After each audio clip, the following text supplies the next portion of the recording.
Hello, Poker News. My name is Erin Webster, and I am happy to welcome you back to day 29 of the 52nd annual WSOP. In typical WSOP fashion, we had another busy and a monumental day yesterday, with 4 players getting their hands on WSOP gold.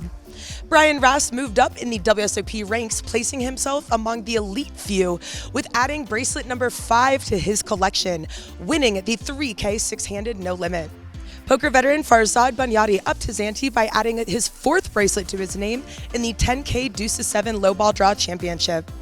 Darren Wright added his name to the list by taking down his first WSOP bracelet in event number 50, the Mixed No Limit PLO Deep Stack.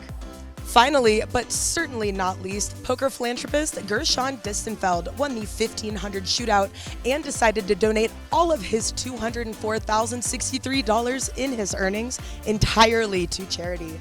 Congratulations on the new hardware, gents.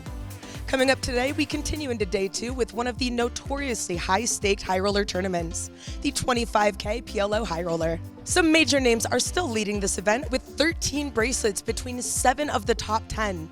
Eric Kurtzman leads the day with 773,000 in chips, with Joseph Chong isn't far behind with 592,000 in chips.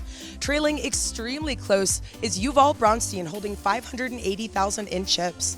The Seniors Championship will also continue into day 2, with over 2,400 players over 50 making their way to the Rio yesterday. However, only 486 of those players will return this afternoon.